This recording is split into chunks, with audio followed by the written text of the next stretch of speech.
మౌనంగా మాట్లాడే ప్రేమ. ఒక చిన్న పట్టణంలో రవి అనే యువకుడు ఉండేవాడు. ఉద్యోగం పోయి, స్నేహితులు దూరమై, జీవితంపై ఆశ కోల్పోయిన స్థితిలో ఉండేవాడు. రోజు ఒంటరిగా పార్కుకి వెళ్ళి బెంచ్పై కూర్చునేవాడు. ఒకరోజు అక్కడికి ఒక వీధి కుక్క వచ్చింది. దానికి ఎవ్వరూ లేరు. ఆకలితో, అలసటతో ఉన్న రవిని చూసి తోక ఊపింది.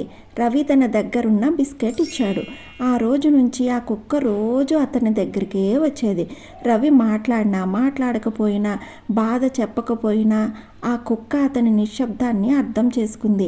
అతడు వచ్చినా రాకపోయినా ఎదురు చూసేది. అతడు బాధలో ఉన్నప్పుడు పక్కన కూర్చునేది.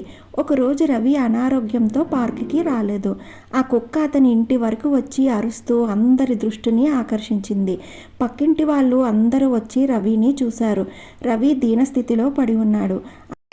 అప్పుడు ఆ చుట్టుపక్కల జనాలు అందరూ కలిసి రవిని వెంటనే హాస్పిటల్కి తీసుకొని వెళ్ళారు. వెంటనే అతని ప్రాణాపాయం తప్పింది. సో అతని ప్రాణాలు దక్కాయి. ఆ రోజు రవి గ్రహించాడు, మనుషులు మాటలతో ప్రేమను చూపిస్తారు, కానీ జంతువులు ప్రాణాలతో ప్రేమను చూపిస్తాయి. ఆ తర్వాత రవి మళ్ళీ జీవితాన్ని మొదలుపెట్టాడు. వీధి కుక్కలకు ఆహారం పెట్టడం, వాటిని కాపాడటం తన లక్ష్యంగా పెట్టుకున్నాడు. అతని జీవితం మారింది. ఇందులో నీతి ఏంటంటే, కుక్కలు, జంతువులు మనుషుల పట్ల ఎంతో నిస్వార్థమైన ప్రేమ చూపిస్తాయి. ప్రేమ మాటల్లో కాదు, చర్యల్లో కనిపిస్తుంది. ఒక చిన్న దయ ఒక జీవితం మాత్రమే కాదు, మన జీవితాన్నే మార్చగలదు.